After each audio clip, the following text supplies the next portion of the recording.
이번 시간에는 스코프가 무엇을 의미하는지에 대해서 개념적으로 먼저 이해해보는 시간을 가져보도록 하겠습니다. 스코프는 유효범위라고 부르기도 합니다. 무엇인가가 유효한 범위가 있다라는 의미를 나타내는데요. 식별자가 유효한 범위가 있다라는 뜻입니다. 우리가 지금까지 살펴본 식별자는 함수 이름도 식별자였고 변수 이름도 식별자였죠. 그런데 우리가 함수를 배울 때 함수 이름이라는 것은 식별자이기는 하지만 함수 몸체 내부에서만 유효하다라고 했습니다. 이때 이 식별자 함수 이름이라는 식별자가 함수 몸체 내부에서만 유효하다는 의미는 함수 이름이 스코프가 있다는 것을 의미하겠죠. 따라서 지금까지 우리 스코프에 대해서 명시적으로 살펴보지는 않았습니다만 함수를 배울 때도 스코프의 개념이 들어 있었다라는 얘기죠. 또 하나, 우리 함수를 배울 때 매개 변수가 함수 몸체 내부에서만 유효하다고 했습니다. 그렇죠? 자, 함수 몸체 내부에서만 유효한 식별자인 매개 변수를 함수 외부에서 참조를 하면 레퍼런스 에러가 발생합니다. 즉 매개 변수도 식별자이므로 스코프가 존재한다라는 얘기죠. 자, 이처럼 스코프는요 매우 중요한 개념입니다. 스코프는 다른 언어에서도 다 스코프라는 개념을 가지고 있습니다. 따라서 자바스크립트 뿐만이 아니고 모든 프로그래밍 언어에서 아주 기본적이고요 중요한 개념 중에 하나입니다. 이 스코프라는 개념을 반드시 잘 이해를 하실 필요가 있는데, 만약에 스코프에 대한 이해가 부족하시면 앞으로 추가적으로 우리가 학습해 볼 다른 개념을 이해할 때도 어려움을 겪을 수가 있습니다. 따라서 스코프는 중요하기 때문에 잘 이해할 필요가 있다라는 얘기죠. 그런데 자바스크립트의 스코프는 다른 언어의 스코프와는 조금 다릅니다.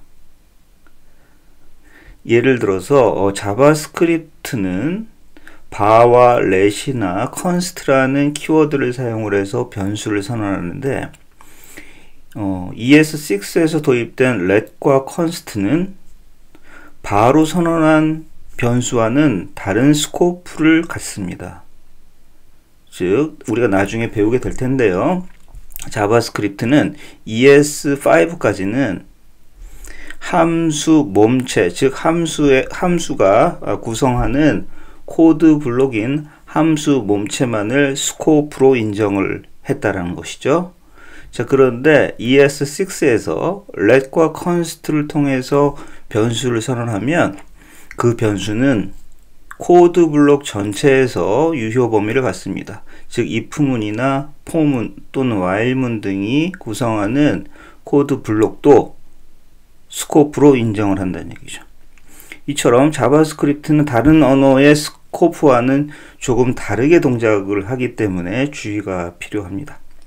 그리고 let, const, bar의 차이도 이 스코프에 있다라는 얘기죠.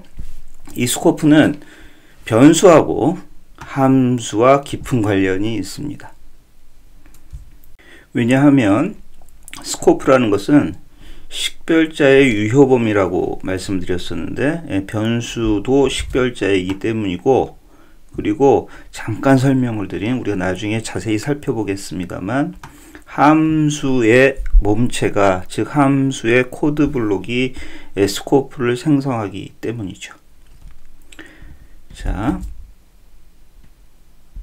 아까 잠깐 말씀을 드렸었는데 여기서 이 매개 변수, 함수의 매개 변수 xy가 있죠.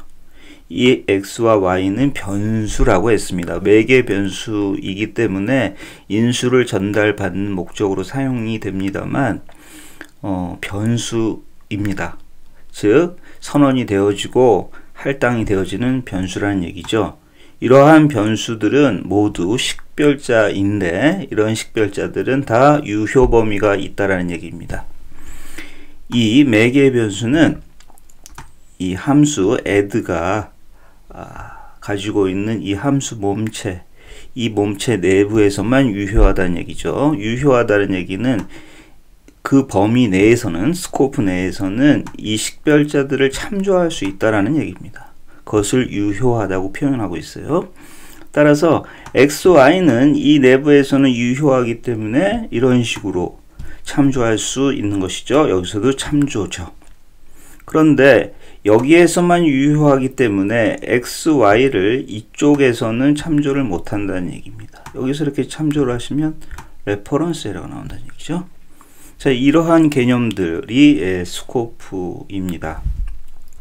그런데 지금까지 우리는 변수를 대부분 가장 코드의 바깥 영역, 자, 코드의 바깥 영역이라고 하는 것은 이런 영역을 얘기합니다. 이런 영역이요. 자, 여기가 함수 몸체 영역이라고 했을 때 여기 이런 곳이 코드의 가장 바깥 영역이죠. 자, 여기를 전역이라고 부릅니다. 그리고 함수의 이 몸체 내부를 지역이라고 부릅니다. 우리가 지금까지는 변수를 대부분 전역에서 선언을 했습니다. 그런데 변수는 어디서든지 선언을 할 수가 있지요. 자, 여기서 선언한 것이 이 전역에서 선언을 한 것이고요. 코드의 가장 바깥 영역이 전역이라고 했으니까 여기서 선언한 것이 전역에서 선언한 것이고, 그리고 이렇게 if 안에서도 선언을 할 수가 있습니다. 자, if문은 중첩될 수가 있기 때문에 이 if문의 코드 블록 내부에 또 하나의 if문이 있을 수 있고, 그 if문 내부에서도 변수를 선언할 수가 있죠. 당연히 함수에서도 변수를 선언할 수가 있습니다. 그런데 함수는 중첩 함수를 가지고 있을 수 있죠. 이 중첩 함수 내부에서도 변수를 선언할 수 있다는 얘기죠. 이런 식으로 변수는 어디에 선언되는지에 따라서 의미를 갖습니다. 즉, 여기에 선언된 변수는 나중에 우리가 다 설명을 합니다만 미리 조그만 말씀을 먼저 드리면, 자, 여기서 선언한 변수부터 말씀을 드릴게요. 이렇게 전역에 선언한 변수는 전역 변수가 되어서 이 바1 같은 경우에는 어디서든지 참조가 가능합니다. 그리고 자바스크립트는 바로 선언한 변수의 경우입니다. 바로 선언한 변수인 경우에는 함수 내부에서 선언했을 때만이 지역 변수가 됩니다. 즉, 바4의 경우에는 지역 변수가 됩니다. 어느 지역을 갖냐면 이 함수 내에서만 유효한 지역을 갖죠. 그리고 이 바5도 지역 변수입니다. 이 바5의 유효 범위는 이 함수 블록 내부예요. 따라서 이처럼 변수는 어디서든지 선언이 가능한데, 이렇게 중첩 관계에 있는, 이렇게 중첩 관계 안에 있을 때 자신이 어디 선언되어 있는지에 따라서 자신의 스코프를 갖게 된다 라는 것이죠. 자, 이 예제를 좀만 더 살펴보시면, 자, 여기서 이 바1 같은 경우에는 어디서든지 참조가 가능합니다. 따라서 여기서도 참조가 가능하겠죠. 그리고 바로 선언한 키워드의 경우에는 함수 코드 블록만을 지역으로 인정한다고 했기 때문에 이 코드 블록은 이 변수에는 아무런 의미가 없습니다. 이것도 마찬가지고요. 따라서 이 두 개의 변수는 마치 이곳에 선언되어져 있는 것과 동일한 효과를 갖습니다. 따라서 바2와 바3도 어디서든지 참조가 가능합니다. 다만 우리가 나중에 살펴볼 렛과 컨스트로 선언한 변수는 조금 다릅니다. 그거에 대해서는 우리가 블록 개념에 대해서 블록 레벨 스코프에서 살펴보도록 할 겁니다. 자, 바로 선언한 변수는 이런 식으로 함수 내부에서 선언되었을 때만 지역의 의미를 갖습니다. 이 바4의 경우에는 이 내부에서만 유효하다는 얘기죠. 이 내부에서만 유효하기 때문에 이 안에서도 참조가 가능합니다. 그런데 이 바5의 경우에는 유효 범위가 이 내부이죠. 이 내부이기 때문에 이 바5의 경우에서는 이 내부에서만 참조할 수 있으므로 이쪽에서는 참조가 불가능합니다. 이쪽에서도 참조가 불가능하겠죠. 자, 이런 것들을 지역이라 부른다는 얘기죠. 따라서 바1, 바2, 바3은 어디서든지 참조할 수 있는 전역 변수이기 때문에 이곳에서 이렇게 참조를 할 수 있었습니다. 그런데 바4의 경우에는 이곳에서 참조를 하시면 에러가 납니다. 레퍼런스 에러가 납니다. 이 바4의 경우에서는 어디서만 참조할 수 있냐면 이곳에서만 참조할 수 있다는 얘기죠. 이곳에서 이것도 되고 이것도 되고 이것도 가능합니다. 다만 이쪽은 안 된다는 얘기죠. 바5의 경우에는 이 내부에서만 참조가 가능하기 때문에 여기서도 레퍼런스 에러가 이렇게 발생을 하게 됩니다. 자, 정리해 보면은요, 변수는 자신이 선언된 위치에 의해서 자신이 유효한 범위, 즉 스코프가 결정이 되어진다 라는 얘기죠. 자, 스코프는 뭘 의미하냐면 다른 코드가 변수 자신을 참조할 수 있는 범위가 있는데 그 범위가 유효 범위, 즉 스코프라고 했습니다. 변수뿐만이 아니고 모든 식별자가 이와 마찬가지로 변수와 마찬가지로 유효한 범위, 즉 스코프를 갖게 됩니다. 뭐에 의해서 갖게 되냐면 자신이 어디서 선언되어졌는지에 따라서 스코프를 갖게 되죠. 모든 식별자는 스코프를 갖게 되는데 변수 이름이나 함수 이름이나 우리 아직 안 배웠는데 클래스 이름들도 다 식별자이기 때문에 이러한 식별자들은 다 스코프를 갖게 됩니다. 뭐에 의해서? 자신이 선언된 위치에 의해서 갖게 되죠.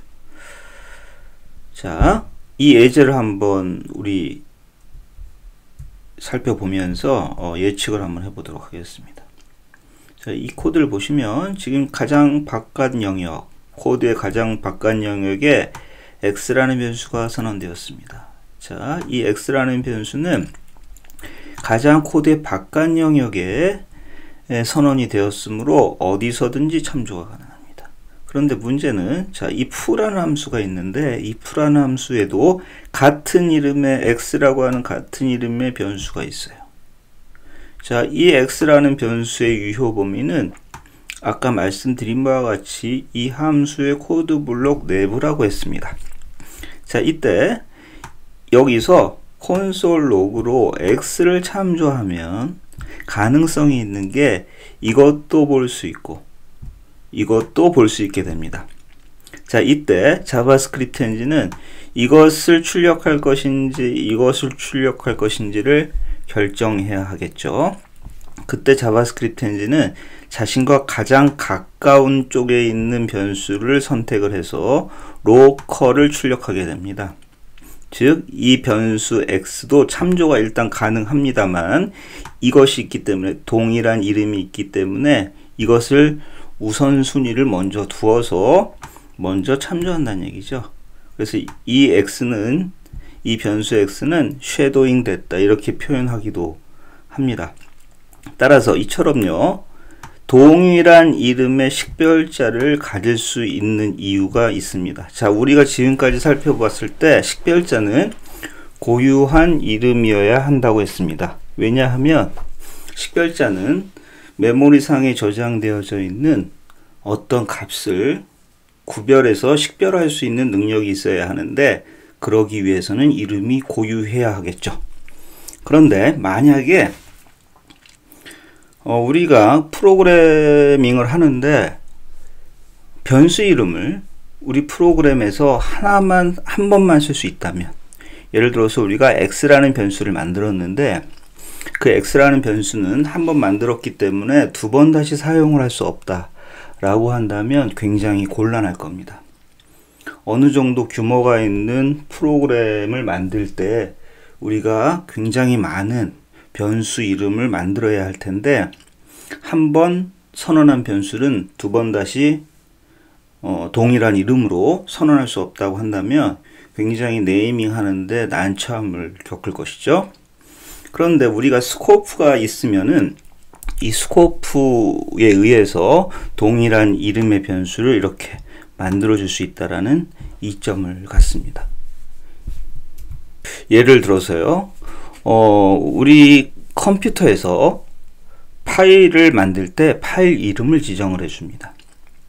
그런데 컴퓨터 내에서 우리가 한 번 이름 지어준 파일명을 두 번 다시 사용할 수 없다. 다시 말해서 한 번 지어준 파일 이름은 동일한 파일명을 다시는 만들 수 없다라고 가정을 한다면 굉장히 난처하겠죠.